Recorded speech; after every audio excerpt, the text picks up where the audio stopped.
Hey, welcome back. It's time for another episode of WVU Marketing Communications Today. The only show that, well, it sits squarely at the intersection of data-driven decision-making and modern marketing practice. With one of our modern marketing gurus this morning here. Hey, Nathan. Nathan's back with us today here. How we doing? I'm good. What does, I'm looking at your shirt there. What does Riptides mean here? Well, that's a local swim team. A local swim team. Okay.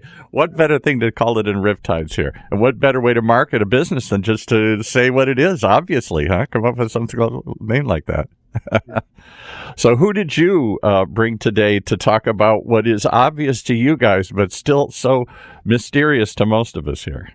Yeah, today we have the very talented and veteran creative professional, Larry Stultz, talking about creative strategy and execution today, and the challenge of developing the challenge of concept development strategy and how those tactics get dropped into place so that you can have a strong campaign. All right, so I'm gonna go ahead and jump into the conversation, Larry, and see where we can take this. So, integrated marketing, advertising, the marketing world, it's a field that requires us to succeed in conceptual thinking and strategy development. You've been teaching campaign development in IMC 615, which is called, I believe, campaign development or creative strategy. How are you bringing that into the classroom? How are you able to help our students understand conceptual thinking and strategy development? I've referred to a lot of the techniques that I teach in my class in the first podcast I did back in November. This one, we're focusing more on concept. And in marketing communication, the real power is in concepts. It used to be if you had the means of production, a Macintosh and all the software, you had the means to do conceptual creative work. But now you have to have a concept. There has to be a single main idea. So I referred many years ago to a book Joey Ryman wrote called Thinking for a Living. It's a really great book where in that he says that creative thinking plus critical thinking equals conceptual thinking. So you have to use your right brain and your left brain, if you still call it right brain. Many people don't. But that's the only way you can come up with a concept. And that concept and strategy is critical to then developing the tactics and executions that are right for your client and your target audience. You find that the students are coming to the table with stronger skills in one area, the critical thinking or the creative thinking, or is it we're really trying to help them merge the two together? I have a lot of students that come to the table thinking that they don't have creative thinking abilities, but they do. And I help them find ways to develop and work on that creative thinking. The critical thinking is the one we're all pretty analytical, right? So it's creative and the critical that has to come together, and you and I can both teach people to do that to then develop concepts. I know when I've taught the class, the students tend to lean into tactics very quickly. They zero in on a social tactic or a specific print tactic. And we work in an industry now where there's so many different options, outlets, platforms, and messaging avenues. How are we to create a campaign that will have an impact on the target audience? Do you have any insights on that? Yes. I think the IMC faculty has been sharing ideas on how integrated marketing communications does capitalize on a concept. And IMC is a promotional approach where there has to be unity and congruency in the various marketing channels. Sometimes you'll work in a traditional channel, sometimes you'll work in a digital channel, the digital space, and some of the far-reaching digital spaces like virtual reality and augmented reality are coming into play. Each aspect of the brand's marketing has to have a unified look and feel, and no aspect of promoting the brand falls away from that unity. So once you have a concept and a strategy, then and only then do you dive into what tactics are you going to apply for that particular brand and that particular target market that you've got. One of the things I try to stress when I'm teaching that class as well is, the concept is going to work across all your channels, right? If it's truly integrated, you have to make sure that idea can flow down into your your mid and lower funnels. And I've been on the other side at the agency where the lead agency has come up with a great concept, but they haven't spent any time really thinking through how that will be executed down to the mid and lower funnel channels, which tends to be social and email. And because of that, we wind up having to reconcept. And so I think it's crucial that in our classes, and very beneficial to our students, that we're having them think through the holistic approach, that overarching concept to the channels and the tactics once that concept's been nailed down. So yeah, it's interesting to see in the real world, not everybody's actually playing by those rules, and it can cause some issues. Been a learning process for all of us in the business too, because several years ago, you always started a campaign with a print ad and a billboard, and that's just everything launched from there, and it's no longer true. You may never have a print piece in a campaign, and then the thing we find with students is often we gravitate toward a social media execution and native advertising executions before we really think it through about what is really going to hit the market where they live.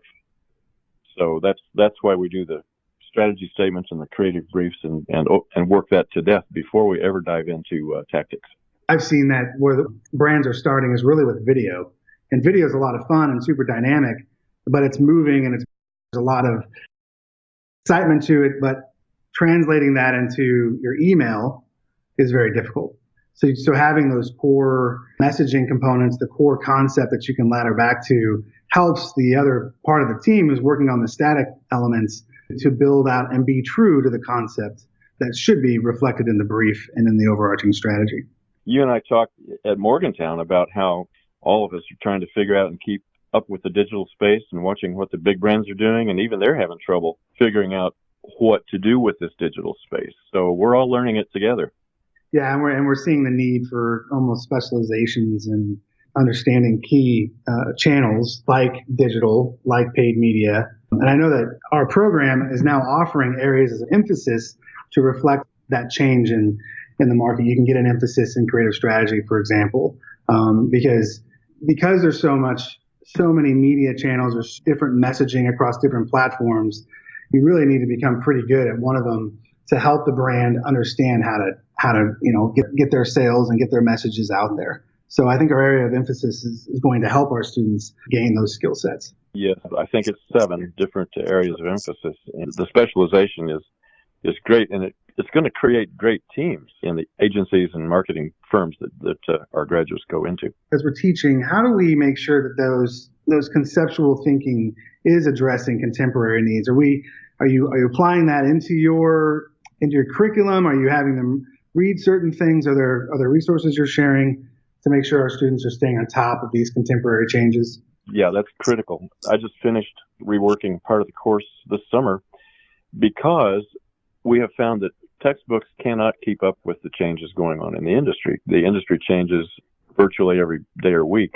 One thing that we do is I personally record video for every week explaining what's going on in the course for that week and giving people some hints about what's developing in the industry for that topic.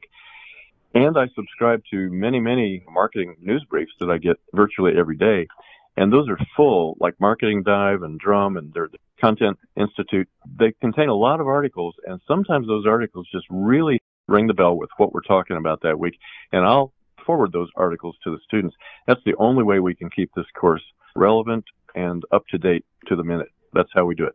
That's great. I agree. Textbooks are almost, I wouldn't say a thing of the past, but they're truly academic. And I think that our courses, we're asking our students to do real world assignments and think about, real world strategies. So it makes sense that we saturate them with relevant resources and links. And I know I have a hard time keeping up myself in terms of how many emails I get from professionals that have great advice and the next awesome campaign that's come out. And it's a lot of fun to stay on top of it. Really is what makes working in this industry so much fun. Is there's so much creativity flying around, and you get to be a part of that. In our strategy, we're really focused on target audiences. Do you have any advice for our students as they tackle marketing around how to speak to the correct audience or anything like that? Well, I do. There's a couple things combined to help students define their target audience. The critical issues are knowing the target audience and that day in the life story of our target market of one. And so what I have students do is to, first of all, start with considering their own journey through life. We have what we call life's universal journey. We all share these billions and billions of experiences. And if you can draw on those experiences for even your conceptual thinking, and especially then into your tactics, you're going to ring a bell in the audience's mind. And the day in the life story, the target audience of one is a story that I have everybody write about who is their target audience that they think they're going to reach. Define that person and see if that really is somebody that's going to use your product or service or organization. And you write that story, and that's who you base your executions toward when you finally get around to putting the executions and tactics together. I totally agree. I've seen students that really embrace that component, that part of this, tell that story around their customer, and they'll ask for 2 pages worth of info and they'll get a book.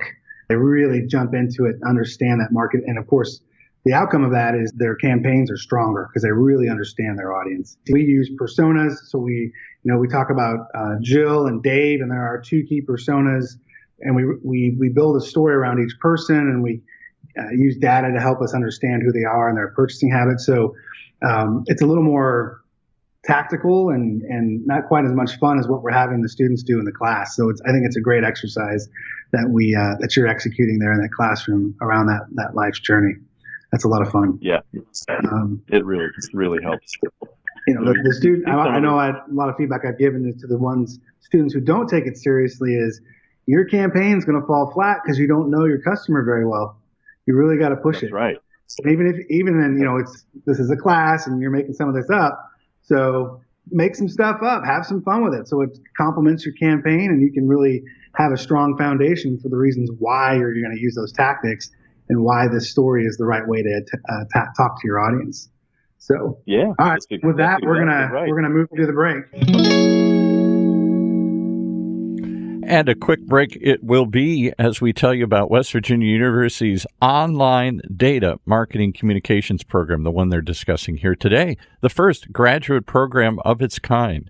Focuses on strategic thinking, critical problem solving, and informed decision making. The data marketing communications program prepares you for a career in this amazing new space by learning those innovative tactics you need from award-winning faculty like those today. You can learn more if you just type these 9 letters into your browser. DMC for Data Marketing Communications. DMC.WVU for West Virginia University. DMC.WVU.edu. All right, back to our show. Can I ask you guys a question here about this course that you're talking about here?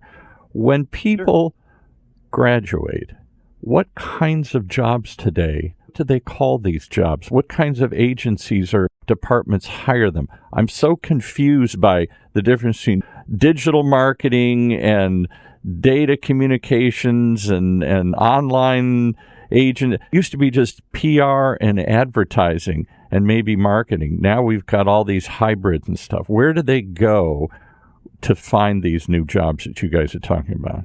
Nathan, I think you ought to dive in on that one. Nathan's shaking his head and saying, no. It's a super loaded question. It's a really good question. I think that, you come away from a master's degree in integrated marketing. My hope is that you're going to become the future CMO. Right? I want to work with guys who know what they're doing across this breadth of marketing strategy and tactics. And this program touches all of those things. So make your way up, though. You could be a marketing manager. You could be a brand manager. You could start at an agency as an account supervisor. What you're doing there is you're walking alongside the brand or your customers, the in-house team, and you're helping them navigate all the complex channels that we're talking about in this conversation, right? The digital channels, your traditional channels. But at the end of the day, you've got to understand, what are they about? Like, who are your customers? What are you selling? What's the value proposition? And there's a really strategic, organized way of tackling that, or there's a really messy way of tackling that that's subjective and just messy. So what this program does is provide those really clear guardrails that you can add value to those conversations and helping your business understand the right way to tackle their marketing campaign. So I think you asked for job titles again. Hopefully you're the future CMO. Hopefully you're working as a lead marketing manager. You're a director of marketing. You're a brand manager. You're an senior account director. You're a general manager. you can't run business without knowing marketing. Sky's the limit on titles. Well, you've answered my question well, and you've given me some food for thought. Or even those who want to dump this off on somebody else really need to understand what the world is about today, what these different channels can do, and how to measure and monitor and pick them and put them into your campaign. Otherwise, you're just hiring people and they're saying, well, try this. And you go, okay. There's no strategy to it. That seems to be, for the long time, the digital world. What channel should you do? As many of them as you can afford. Well, how are you going to put them all together? I don't know. Just try them all and test them and see what works. It's throw it at the wall and see what sticks. Yeah. And there's still a little bit of that going on with some of the emerging technology. I think AR and VR may be in that space right now. Yeah, right. How are we going to leverage these really creative tools? And there are some really fun things happening with both of those. And so I suspect they're here to stay. What we have now is a really strong back-end infrastructure, which is data. Right now we can know what people are doing and what they're really engaging with. And from taking it back to the creativity side of it, if it's useful data, then we can apply that to our strategy, track that and see what they're doing, and then leverage that to understand, I'm going to change my message this way. I'm going to put less emphasis on this platform and focus on that platform. So, the fact that we're focused, our degree, this program has a large data component to it is very important, because you can't play in marketing without that. It's such a crucial factor. It's not the arts and crafts department anymore. We just come up with creative stuff. Yeah. That's right. You need really strong creative chops. Like, you need to be able to tackle some of the business problems with some significant creativity, which is the value that this class brings and teachers like Larry bring. Because right now, what their big ideas are grounded in experiences. I don't want just a big idea. I want a big experience that will cross all channels that your campaign's on. So whether I'm looking at you on my phone, or whether I walk into that pop-up store, or whether I'm flipping through a magazine that has a QR code or some VR component to it, that all needs to be consistent, and it all needs to be grounded in that single main idea that Larry brought up earlier. So that, and not every businessman is going to think that way, no. Right? I've been in meetings where marketing managers go, well, my job isn't the creative. Exactly. I'm not worried about the creative. I'm like, well, yeah, well, when it comes back and this thing flops, you're going to be wondering, well, it must have been the creative. Yeah. So right. They really need that synergy, and the best CMOs and marketing managers like touching the creative, and they trust their creative teams. Where do you both come at this from? Where's your original grounding, in the creative side or the critical thinking data side here for both of you? I'm just curious. So I was in the creative side. I had a design studio in New Orleans many years ago, and I worked on the creative side. And then I realized I wanted to be in the advertising end of the business. So I developed the critical thinking side, and I developed the marketing research and the media buying stuff. And most of that is, a lot of that's automated now. But I started with a design degree, and then I built up my creative thinking, creative teaching abilities. And I don't know, Nathan, how about you? Yep, mine's creative as well. I got a master's in graphic design from Savannah College of Art and Design, and then worked in the industry for a while. And I realized, man, I'm getting tired of my ideas not winning. Like, I'm getting tired of these guys looking at my ideas and going, yeah, I don't like that. And I realized I need to understand marketing so that I can speak their language, so that we can play ball and really get this synergy. Well, and we also we talked about reaching our target market where they live. And that's what the thing that I'm fascinated more so now is, where are these people living? And then we talked just now about the various platforms and what are they paying attention to, where are they living. But then also, Nathan, you had talked about authenticity. We've talked about personalization. We all love storytelling. We love conversations with the brands and services and the causes that we care about. So we're moving toward being a psychological understanding of those target markets and what are they really wanting out of communication with the brands that they want to identify with. And so that's the authenticity we got to show, the personalization we've got to show, and our ability to adjust to be, what if your markets decide, no, I'm not going to look at Snapchat anymore. I'm specifically going to go to Instagram. I'm specifically going to look for digital mail. Well, you got to go there, right? That's right. Understanding that target market, and making sure your story is there is so crucial. That's right. Can I interrupt and throw in one last question? Maybe I'm sorry to jump in, but you guys got me going now here. In looking at all these new channels, how about the one we're on right now, podcasting? Because it seems to give a chance to tell stories, to tell the brand story, the passion and purpose story, and it's long-form storytelling. It's not a snippet. Any brands coming to you, or are you guys suggesting that they look at telling their story in this medium? Larry, you want to tackle that, or I have an answer, but I'll let you go first. All I know is that more and more of the people that I know listen to podcasts all the time, and I've got a couple of apps that I can scan through and choose whatever I'm interested in for that day in my car or wherever I am. So they are between podcasting and video. I think that's where we're spending our time, and we're spending a lot of time on those. My answer to that would be, if your brand can add value to your customers' time through the channel of podcasting, they should do it. People are listening to podcasts. But I also just read an article that said everybody and their dog now have a podcast, and there's a whole lot of crap out there. Exactly. It's like what happened in the blogosphere. Yeah, everybody's got a blog. Don't decide to do it just because you do it. You better understand your concept. You better understand your story. You better plan it out over X amount of podcasts so that you're not one and done. And the bar is high. The good podcasts are really good. So my suggestion is, if you're going to do it, take the challenge and do it really well, or maybe hold off until you can. Well, you guys do it well because you discuss things that I just never hear about. So I love that. All right, a couple last minutes here. We got to wrap up. Any final thoughts or takeaways, or how does everybody reach you guys or learn more? Well, the answer for me is really, really pretty basic and simple. You know, you've got to be authentic. You got to personalize your message, and you got to have a concept that makes people take notice. They have to take notice because you're there with a great concept, and you're where they live, and it takes a lot of thought, a lot of planning.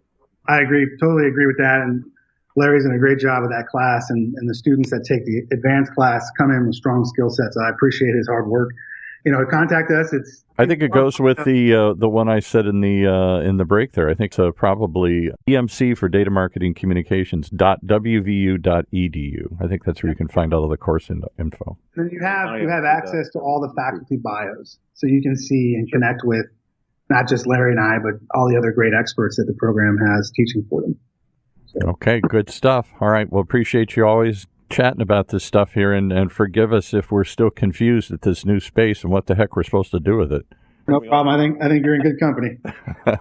All right. Thanks for joining us here today. You've been listening to another episode of WVU, West Virginia University's unique program, Marketing Communications Today, right here on the Funnel Radio channel for at-work listeners like you.